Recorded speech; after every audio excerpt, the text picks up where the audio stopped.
사랑하는 행복한 교회 성도 여러분, 이 영상을 보시는 하나님 나라의 귀한 자녀 여러분, 오늘은 2023년 6월 24일 토요일입니다. 오늘 매일 성경 본문에서는 신자 삶에 대한 설명이 교회 안 갈등 문제로 옮겨갑니다. 15장 13절까지 진행되며 이 부분은 첫 시작입니다. 내용은 넷으로 구분할 수 있습니다. 첫째는 1절인데 교회 안 약한 자와 강한 자 문제의 도입 권면입니다. 둘째는 2, 3절입니다. 교회 문제에 대한 바울의 설명과 명령입니다. 셋째는 4절과 9절로 약한 자의 태도를 책망합니다. 넷째는 10절과 12절로 교회 상황에 대한 바울의 또 다른 책망과 구약의 예를 근거로 언급하고 있습니다. 오늘 본문을 나누어 보겠습니다. 로마서 14장 1절 주제 권면 믿음이 약한 자를 받으라. 2절부터 3절 강한 자와 약한 자에 대한 바울의 설명과 명령. 4절부터 9절 교회 문제에 대한 바울의 책망과 이유. 약한 자에 대한 바울의 책망의 근거, 부연. 10절부터 12절 문제에 대한 바울의 책망과 구약을 통한 예증. 바울의 책망, 구약을 통한 예증. 오늘 본문 로마서 14장 1절부터 12절 말씀을 듣고 다시 오겠습니다.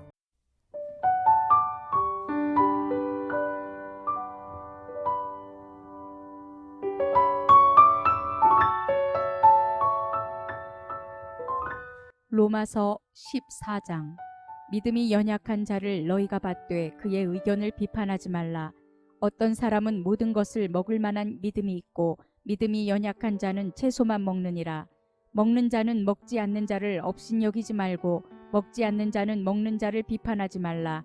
이는 하나님이 그를 받으셨음이라. 남의 하인을 비판하는 너는 누구냐? 그가 서 있는 것이나 넘어지는 것이 자기 주인에게 있음에 그가 세움을 받으리니 이는 그를 세우시는 권능이 주께 있음이라.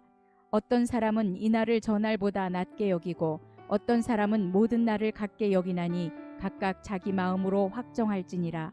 나를 중히 여기는 자도 주를 위하여 중히 여기고 먹는 자도 주를 위하여 먹으니 이는 하나님께 감사하며 먹지 않는 자도 주를 위하여 먹지 아니하며 하나님께 감사하느니라.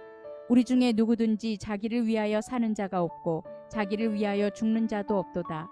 우리가 살아도 주를 위하여 살고 죽어도 주를 위하여 죽나니 그러므로 사나 죽으나 우리가 주의 것이로다. 이를 위하여 그리스도께서 죽었다가 다시 살아나셨으니 곧 죽은 자와 산 자의 주가 되려 하심이라. 내가 어찌하여 내 형제를 비판하느냐? 어찌하여 내 형제를 업신여기느냐? 우리가 다 하나님의 심판대 앞에 서리라. 기록되었으되 주께서 이르시되 내가 살았노니 모든 무릎이 내게 꿇을 것이요 모든 혀가 하나님께 자백하리라 하였느니라. 이러므로 우리 각 사람이 자기 일을 하나님께 직고하리라.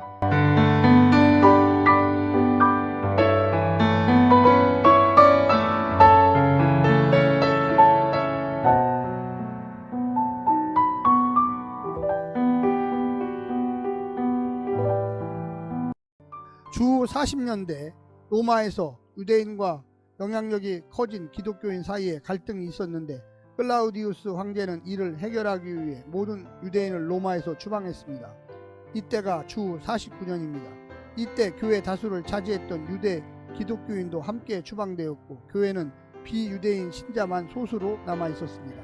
이후 네로의 등극으로 칙령이 무효화되어 유대 기독교인들이 다시 로마로 돌아왔지만 이전과 다르게 비유대인 신자가 증가하여 다수가 되었고 유대 기독교인들은 소수가 되었습니다. 이런 점에서 로마 교회의 갈등은 다수와 소수의 인종과 문화 요소가 섞여 있는 형태였습니다.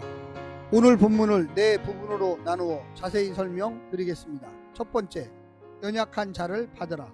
믿음이 연약한 자, 즉 여전히 어떤 율법을 문자적으로 지켜야 한다고 생각하는 성도들의 의견을 시비거리로 삼지 말고 받아주라고 합니다.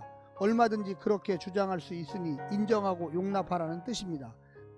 같은 성경을 갖고 같은 주님을 믿으면서도 다르지만 틀리지 않는 다양한 주장들이 공존할 수가 있습니다. 두 번째는 하나님이 이미 받으셨다. 로마 교회 안에서는 음식과 절기를 두고 의견이 대립했습니다.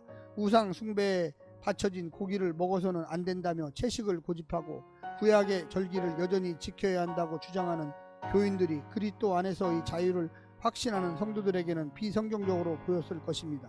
주인이 괜찮다고 하는데 하인이 틀렸다고 말할 수는 없습니다.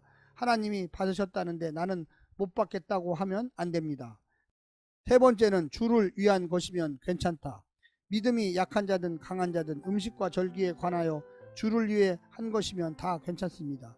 이제 우리는 그리스도의 구속으로 새로 태어났고 새로운 주인의 소유가 되었으니 이제부터는 살든지 죽든지 먹든지 마시든지 그 주인을 기쁘시게 하며 사는 것만이 중요합니다. 형제들에게 바른 교리를 주장하더라도 사랑이 없으면 소용이 없고 주님의 영광을 위한 것이 아니면 무익합니다. 마지막 네 번째는 한 형제임을 기억하라. 형제의 잘못을 바로 잡아주려는 것은 좋아도 그가 그리스도의 피를 나누는 형제라는 사실을 잊어서는 안 됩니다. 그리스도의 핏값으로 사신 형제입니다. 형제를 판단할 때 내가 그 일로 하나님의 심판을 받을 사람처럼 판단하십시오. 옳고 그름을 분별하는 것은 중요하고 또 꼭 필요한 일이지만 자신의 부족함을 전제하지 않으면 교만일 뿐입니다. 사랑하는 성도 여러분, 교회 안에서 여러 가지 일들이 있습니다. 우리가 연약한 자들의 그 모습을 그대로 받아야만 합니다. 우리는 판단하는 사람이 아닙니다. 우리는 하나님의 말씀을 사랑으로 전하는 사람들입니다. 오늘 하루도 승리하십시오. 샬롬.